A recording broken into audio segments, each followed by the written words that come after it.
The fortunate group, that's what we want to be in. 3 hidden reasons why the skeptic's trap will blind you. If you're like me and you ride a Harley, you get a lot of enjoyment from owning and riding the brand. You're probably part of a community and you've got friends that also ride. Skeptics, however, are blind to this because they've fallen prey to something that I hope you don't fall for. That's what we're going to cover today. Now, you'd think skeptics and Harley haters would just ignore the Harley Davidson community, leave us alone, leave us in peace. But instead they act out, they get irate, they get angry, they get upset just because we like Harleys. It's weird, they're weird. I cop this all the time.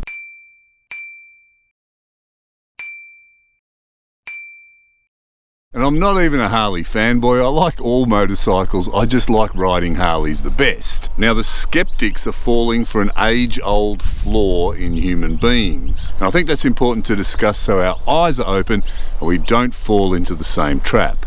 Reason number 1, there's more to life than just the physical. The problem with Harley skeptics is they can't see past the on-paper specs, the technical aspects of something. These people usually look at the specs and they see that bike A's got 142 horsepower, bike B has got 139 horsepower, and they come to the conclusion that bike A with more horsepower must be better. Now this might be true, but what about torque? What about at what rev range does the bike deliver this power? What about comfort? What about aesthetics? And what about how the bike makes you feel? And last but not least, I almost forgot, surely riding a Harley gives me 5 points up in toughness over a Honda rider. Surely that's true. All of these things you can't see, they're subjective. But that's what makes the human experience so good, so unique. We all see life differently through a filter, that's our mind. Harleys are more mechanical, more raw than the other brands. They say Mr. Harley Davidson even made the M8 engine vibrate more deliberately based on the feedback of customers. Whoa. Skeptics don't appreciate a V-twin and they can't feel the life in this type of raw design.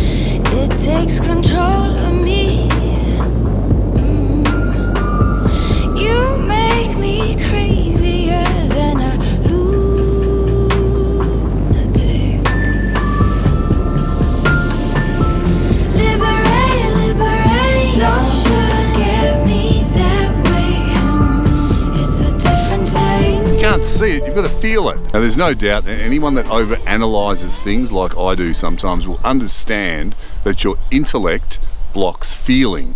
That's not good. Now it's a simple problem and we're going to get to the fix soon. Now it's quite funny because some of these people believe in God and you can't see him, you can't even clip his beard.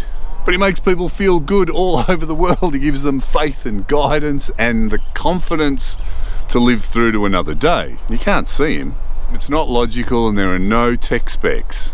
Faith and counsel to live another day sounds pretty good, and that's what happens in the Harley community. The skeptics can't see, hear or smell electricity, but they use it every day. No one knows what it is, but they still use it. It makes them feel good by providing energy for a range of things that they use every day. There are a lot of things in the world that we can't see, yet people experience them all the time. Who's ever had a supernatural experience? Put in the comments if you have. I've had plenty. Plenty of people have had a supernatural experience, they just don't talk about it. Hi, my name's Eamon, welcome to the channel. You can find me at the website oldnotdead.club where you can grab some great supporter gear. A patch. Support the channel, I really appreciate it. Don't care, no one measures up to you. One day soon you'll taste that medicine of yours, and karma will hit you hard. Remember the big competition at Christmas time for the Resurgence Gear motorcycle clothing, $1,000 worth of motorcycle clothing. I have the winner, that's Kevin. Hi. Kevin's out here on the other side of town, about 1,000,000 miles from my place. So we're going to give the prize to him now and we're going to see how happy he is and we're going to see what he got.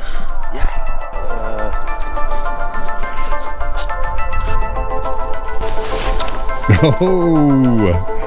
You weigh me down. So cool. Yeah, I've got one of those. Yeah, they're great. That you can get Different clothes colour. like this, seriously, for riding bikes. It is absolutely incredible. Tell you what though, I brought some gears for these guys, and I could end up being a marketer for them. Their stuff's incredible. So Come, I comfortable. will hit you hard. Excited. Oh, it's about to blow up in Ooh, your they look good. face. Hello, I know. So now he's loaded up to the max. He's going to have to ride his motorcycle every day. And we're going to look at his bike in a minute. Oh, nice. Oh, check that out. The colour of that is so cool too. And check this out. I'm actually wearing one myself, just in a different colour. Ah, yeah. I figured when you're going to enter into something like this and you're going to win with that amount of luck, how could you not start your day with a reminder of the luck that you have, so I could have a couple before I jump on the bike in the morning, eh? Fantastic, mate. Well done. 10% discount on Resurgence Gear. You got to use the magic word, old not dead. Kevin is a new rider. How long have you had your license, or how long have you been riding? 3 months. I literally just got off the vest off on Wednesday 2 days ago. Beautiful. Yes. So how are you finding it? Oh, loving it. Loving everything about riding, getting out on the road to freedom. So what are you riding? I'm riding an X-Max 300. So it's a 292cc Yamaha 2023 version of their scooter. Let's have a quick look at what Kevin does. He runs a metaphysical centre.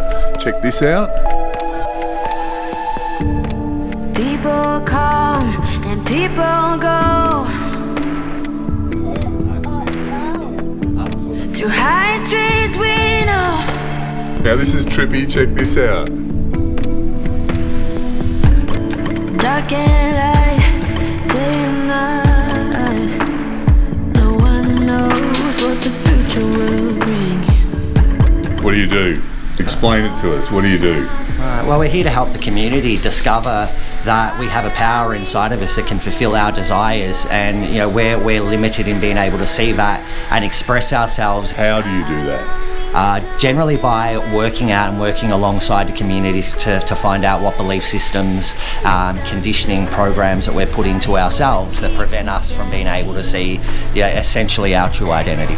If we talk about beliefs, what is it about them that locks people into, let's say, incorrect ways of living or incorrect ways of thinking? Okay, well, first up, we wouldn't say that there is an incorrect way of living. Yeah. We would say that the way we're living at the time, of presenting that comment is the perfect way for us to live, to come to an awareness of something else. So in that sense, there's no right or wrong in the way we're thinking. It's understanding that the belief is a construct, an idea in the mind that we're essentially attaching to be able to manifest what we're desiring into our lives. Would it be true to say that people don't actually understand, because they can't see their subconscious mind, what they're trying to attract? Yeah, we see this very often. We haven't been shown how to understand our subconscious mind and how it speaks to us, I guess. So it does become part of our job to be able to help people be able to see through what we would refer to as the reflection from our outside environment, actually what we are manifesting into our beliefs. And a lot of these beliefs do come from conditioning and childhood and society impacts as well. So Okay. Congratulations again, mate. thanks very much, brother. I really appreciate it. Reason number 2, belief destroys experience. A belief is trust or faith that something's true without having any proof. People have got all sorts of beliefs. It's like a shortcut for your thoughts so that you don't have to think through everything all of the time. You just believe it's true. People who don't know motor vehicles often think that Harley Davidsons are the fastest motorcycles around because they're loud. Probably comes from something like racing cars are loud, racing cars are fast, and they put the two together, they make that association, and it forms a shortcut so they don't have to think through the process when they hear something loud go past. They just extrapolate and think that it's fast. So you get the point. It sort of shortcuts the process of thinking. Believing has a little problem associated with it, and that is you don't really need to look at other options, have other experiences, or get into other ways of being. You just believe whatever you believe is true, and this sort of locks you out of other things in life. Stops you experiencing things that are not your normal. And that's what a lot of Harley skeptics do. Next time somebody says Harleys are slow, ask them if they've ever ridden a 150 horsepower M8. And in reply to Harleys break down all the time and they leak oil, they're unreliable, ask them if they've ever owned a Harley Davidson motorcycle. That'll get you a laugh, because they're going to say no. But my uncle's friend's brother's sister's wife's husband used to know somebody who heard somebody else down the road say that their neighbour once had a Harley that broke down. That's reliable info. And that's the way with skeptics and non-believers. They're stuck in a belief system, they're stuck inside it, and they can't get out of it. Now the big question is why? Human minds are pliable by nature, and most people work on autopilot all day long. And when you're like this, you just absorb what you're told, especially if it's repeated. Repeat after me. Eamon, you're awesome. Eamon, you're awesome. Now say that 500 times before you go to bed tonight. It's a form of brainwashing. It'll really help the channel. Tell your friends. Brainwashing. We get stuck in our beliefs and we can't see anything else. Beliefs give you security and comfort. They reassure you that everything's always going to be the same, just like it always was. Don't fall for the trap. Keep your eyes open. People have all sorts of interesting beliefs tucked away in their subconscious mind. It really does make a difference to your life. One of the strangest beliefs that I've got is I have a faith that everything will always work out okay. Now, this is such an ingrained belief that it can cause a few dramas, like the way I ride, and I push life's boundaries a little bit, because I genuinely know that everything's going to be all right. I used to always think this was weird, and I was doing a seminar once across a weekend, and the gentleman conducting it had a test for a lot of people's personal gifts. And we all did a quiz, and it came out that this particular belief was one of my gifts. And there are quite a few other people who had this same belief, that everything always works out okay. Now that's pulled me through some seriously dark times in my life, even when I've wallowed and deliberately swum around in the muck. I've always known that everything will be okay. It's not my time to die. I'm going to be safe and get through this particular adventure. Now, I have met a few people who also have this belief. Put in the comments if that's you. So beliefs are great when they serve you well, and they're no good when they don't. And this extends to my motorcycle. I believe that I'm going to be okay under all circumstances. Now, I've got to sometimes temper my riding, because that can overinflate your sense of your own ability. You've got to really be careful with that. Reason number 3, everyone wants to join a club. Skeptics don't understand, everyone's already in a club. You see, skeptics always say, oh, you Harley fanboys, you all think you're individuals, but look at you. You all buy Harley Davidsons based on their marketing, and they're all the same. Now, of course, they're saying this when they're sitting on a Honda that's absolutely identical to the million other Hondas that have been produced. You look down a line of Harleys, at the very least everybody's changed their exhaust, and it's not too often you see the same Harley. Even a black street glide like mine. Let's have a look. I'm gonna let the sun shine in today. That's individual. Everyone joins a group, everybody identifies with something. Are you a man? Well, you just identified with all of the men in the world. Even if you say, no, I'm an individual, well, you're identifying with the group of individuals. You can't get away from it. Outsiders who live in the Alaskan wilderness, they belong to the outsiders group. No one's alone. 99.99999999999, and I think there's a couple of more nines there. That percentage of people are not individuals. And the guy on the Japanese bike calling Harley riders out on this, nah, he's not an individual. No one's an individual, but everyone is. You see, even though everybody's actually different and we're all individuals, nobody is alone, nobody is a real individual that doesn't belong to a group. Office workers and tradies, they're in their own clubs. Inner city dwellers and suburbanites. What about the street glide club? Road glide, street glide? What about touring bikes and adventure bikes? Cafe races?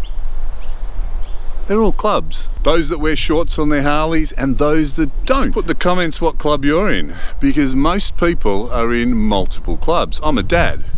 That's a club. Club of dads. You can associate with anything, you can disassociate from anything, and that's the key. In fact, everyone's in hundreds of clubs because you can have multiple identities. I can be a Harley rider 1 minute and then I can be a dad the next. And the trick to survival is that you're not imprisoned via your belief into any one cage. You don't really want to be excluded from the possibilities of life. If I believe bad things always happen to me, I'm going to, by default, experience that, and I'm going to exclude myself from the group of people who are always lucky. The fortunate group, that's what we want to be in. Holding onto this belief too tightly will exclude you from the positives in life. Now, if you want to know more about the subject, see the video that I've linked up here somewhere. Don't forget to like and subscribe and comment.